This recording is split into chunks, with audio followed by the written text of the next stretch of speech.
Yang pertama adalah yad'una ilal khair, menyuruh kepada kebaikan melalui mimbar-mimbar, melalui pengajian-pengajian, melalui majelis-majelis ta'lim di masjid-masjid dan lain-lain sebagainya. Ini dianggap sebagai yad'una ilal khair, kita mengajak orang untuk melakukan kebaikan. Yang kedua, ada dakwah lapangan, yang dimana dia tidak butuh kepada konsep dan teori, tapi butuh kepada pelaksanaan. Apa dia? Al-amru bil ma'ruf wan nahyu 'anil munkar. Kita menyuruh kepada yang ma'ruf, mengajak orang untuk berbuat kebaikan dan mencegah daripada kemungkaran. Kita misal di rumah ketika adzan berkumandang di subuh hari, kita bangunkan anak kita, ayo ke masjid untuk sholat.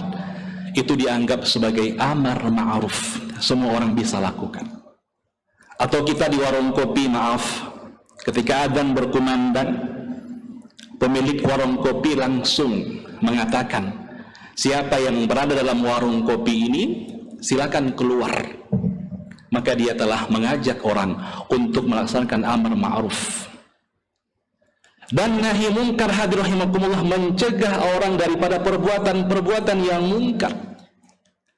Apa itu perbuatan mungkar?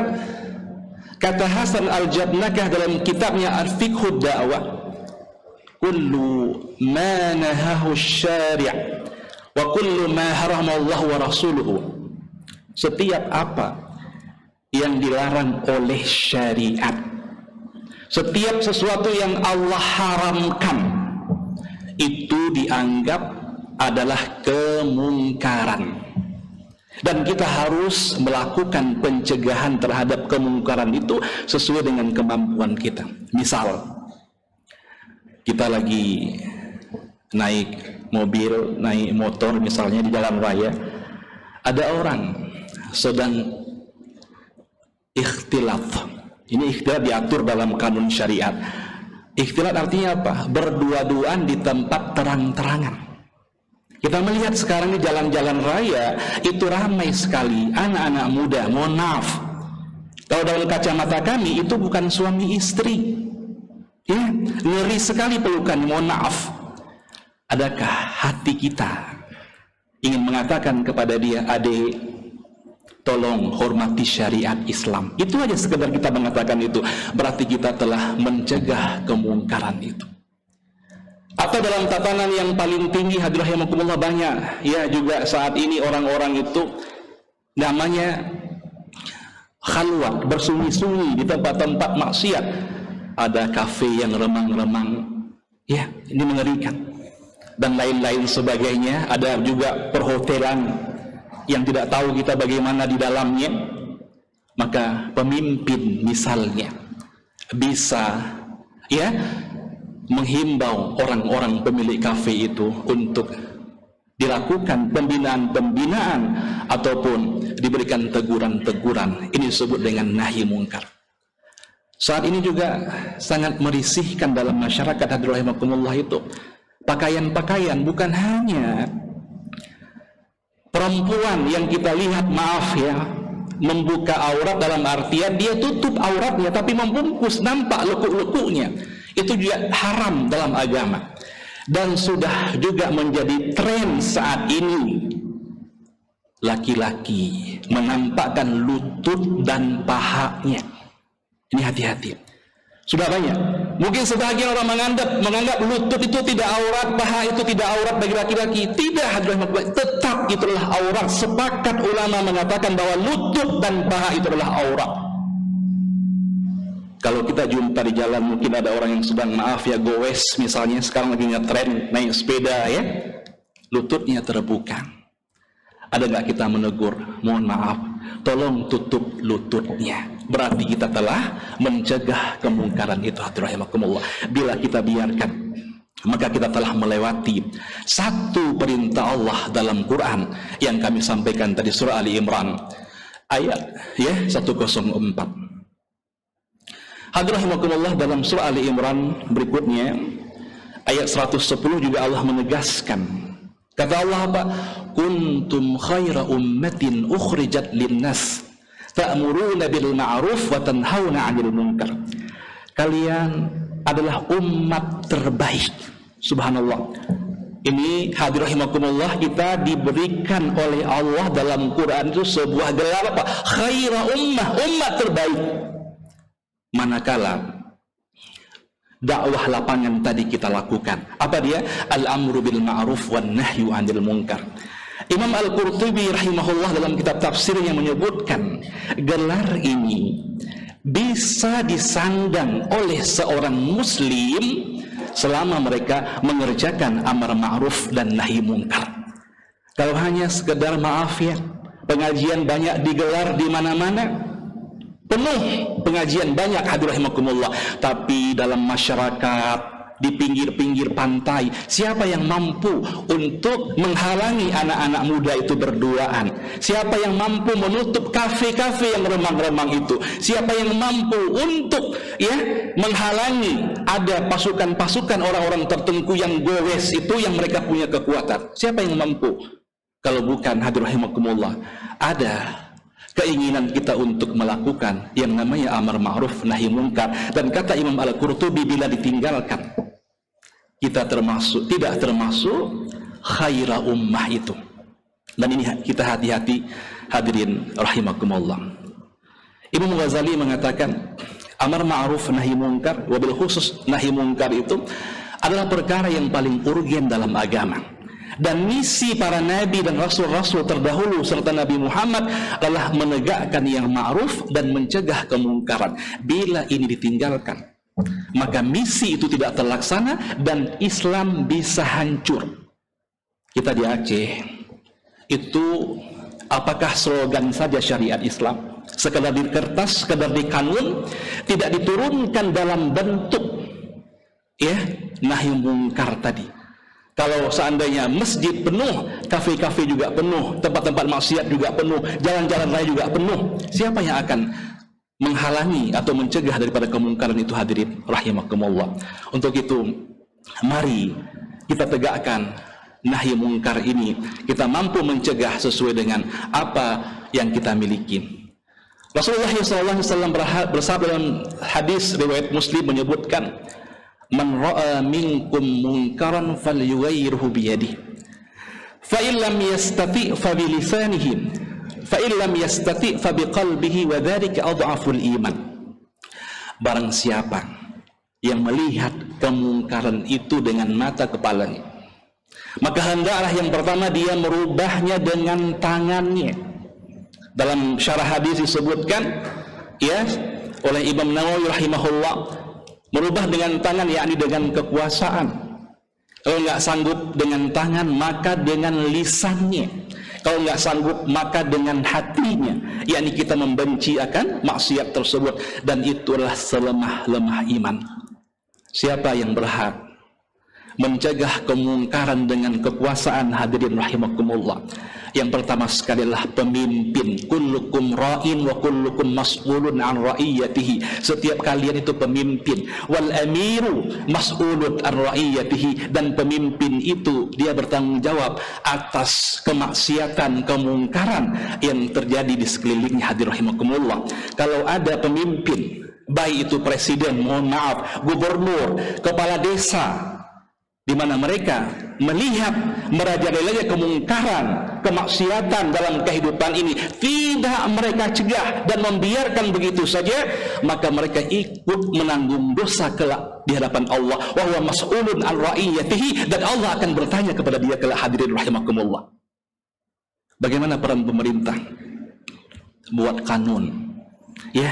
Sudah dibuat kanun, alhamdulillah, kanun ikhdat, kanun khalwat, kanun miras dan lain sebagainya. Apalagi buat wilayatul hisbah itu punya ruh. Bagaimana caranya? Libatkan pihak-pihak keamanan-keamanan yang lain, yang mereka memang itu ditakuti dan disegani oleh orang-orang. Kalau kita rakyat biasa, ustadz pergi ke kafe, itu kalau kita itu mencegah kemungkaran diketawai. Tapi kalau datang pimpinan negara, pimpinan daerah, ya, membawa aparat keamanan, baru saja mereka berdiri, belum bicara, tegak dia di depan kafe itu, orang sudah puntang-panting lari. Hadir rahimakumullah. Inilah dakwah pemimpin, nahi mungkarnya, dengan mereka menggunakan kekuatan tersebut dalam rangka untuk mencegah kemungkaran yang terjadi. Kalau berulang, dia punya wewenang untuk tutup segel, nggak kasih izin lagi. Tapi adakah demikian, hadirin rahimakumullah? Ini perlu kita pertanyakan kepada para pemimpin-pemimpin kita. Siapa lagi yang bisa melaksanakan dakwah dengan tangan ini? Keluarga, ayah, ya, atau abang di rumah itu. Kita yang punya anak perempuan, hadirin rahimakumullah, Pak, ya, itu berat punya anak perempuan. Ada nggak kita bertanya, dari mana kamu? Ada nggak kita bertanya, kenapa kamu pakai baju ketat, celana ketat? Kenapa kamu buka aurat? Ada bertanya tidak? Warrajulu mas'ulun fi baitihi wa huwa mas'ulun anhu fi ra'iyatihi. Seorang ayah, dia bertanggung jawab terhadap urusan rumah tangganya, dan kelak Allah akan tanyakan kepada dia, ada nggak kamu cegah anak kamu berbuat maksiat? Ada nggak kamu cegah anak kamu berbuat kemungkaran? Dan dia bisa mengatur rumah tangganya. Hadir rahimakumullah. Bila keluarga itu dari rumah sudah mulai kita memprotek nahi mungkar ini dalam urusan keluarga, insya Allah di luar ini akan aman. Kenapa terjadi kemungkaran di luar? Disebabkan karena rumah tangga itu, hadir rahimakumullah, di sana tidak peduli lagi ayah kepada anak. Yang mau pergi-pergi silakan, tidak pernah ada tanya menanya antara satu dengan yang lainnya. Dan beban terberat, hadir rahimakumullah, kelak di hari kiamat. Bagaimana kalau kita dipersidangkan oleh Allah? Kata Allah apa? Kamu sibuk di masjid, zikir, pulang ke rumah anakmu tidur, ya, anakmu keluar kamu nggak peduli. Bisa saja kita jatah masuk surga, akhirnya kita masuk neraka Allah Subhanahu wa taala. Wal'iyadu billah. Hadir rahimakumullah, bagaimana dakwah dengan lisan? Nah, kita menegur seperti yang kami sampaikan di awal tadi. Bagaimana dakwah dengan hati? Kita membenci. Minimal kalau kita melihat maksiat, nggak mampu kita cegah dengan kekuatan, nggak mampu kita cegah dengan lisan, dalam hati kita mengatakan, ya Allah, saya benci dengan maksiat itu. Walaupun itu selemah-lemah iman, daripada kita senang dengan maksiat dan lain-lain sebagainya, dan kita berlindung kepada Allah agar ini tidak terjadi kepada diri kita. Hadirin rahimakumullah, terakhir, apa jadinya kalau negeri ini penuh dengan maksiat dan dibiarkan begitu saja, tidak ada orang-orang yang mencegah kemungkaran? Allah sebutkan dalam surah Al-Maidah ayat 76, lu'inal ladzina kafaru ala lisani Daud wa Isa bin Maryam dzalika bima 'asaw wa kanu ya'tadun wa kanu la yatanahawna 'an munkarin fa'aluhu labi'sa ma kanu yaf'alun. Allah melaknat orang-orang kafir itu melalui lisannya Nabi Daud dan lisannya Nabi Isa. Kenapa Allah laknat mereka? Dua perkaranya. Pertama, maksiat itu merajalela. Yang kedua, tidak ada orang yang mencegah maksiat itu, dibiarkan begitu saja. Bila maksiat merajalela dan tidak ada orang mencegah, ini akan mendatangkan bencana. Kalau tadi laknat Allah, ini bencana. Cukup Bapak, Abang, ya, kita merasakan bagaimana laut itu naik ke tempat kita ini. Cukup, ya cukup, hadirin rahimakumullah, cukup dulu. Maka bagaimana kita bisa mencegah akan laut itu naik, bumi ini bergoncang, dari turun, dari atas juga turun? Bagaimana caranya? Lakukan amar ma'ruf nahi mungkar sesuai dengan kemampuan kita. Yang dimana wa ma asabakum min musibatin fabima kasabat aydikum wa ya'fu an katsir. Dan apa saja musibah yang menimpa kalian, itu disebabkan karena ulah tangan kalian, maksiat kalian, kata Allah Subhanahu wa taala. Wallahi, kata Rasul, la ta'muruna bil ma'ruf wa la tanhauna 'anil munkar aw la yushakanna Allah ayyabasa 'alaikum iqaban summa tad'unahu fala yustajabu lakum. Demi Allah, hendaklah kalian melakukan amar ma'ruf dan nahi mungkar. Kalau kalian tinggalkan itu, Allah akan menurunkan azab kepada kalian, dan juga kalian berdoa kepada Allah, maka Allah tidak mengabulkan doa kita. Mungkin selama ini pandemi COVID, ya, ini alhamdulillah sudah berakhir. Ya, doa kita dikabulkan oleh Allah. Tapi selanjutnya apakah ada aman? Wallahu a'lam. Maka bagaimana cara kita menyelamatkan bumi? Lakukan amar ma'ruf dan nahi mungkar sesuai dengan apa yang kita sanggup, apa yang kita mampu. Hadirin rahimakumullah. Ini mungkin sebagai pengingat bagi kami sendiri. Kalau ada manfaatnya, mari kita amalkan bersama demi tegaknya syariat Islam secara kafah di negeri Aceh ini. Tidak hanya sekedar nama, tapi juga dapat dilihat oleh wisatawan-wisatawan asing yang datang ke sini. Bukan hanya dipamerkan dari segi wisatanya saja, orang bergoes dan orang ke pinggir pantai, tidak, tapi juga dilihat dari masyarakatnya yang patuh terhadap perintah Allah, dan mereka juga meninggalkan semua larangan-larangan Allah Subhanahu wa ta'ala.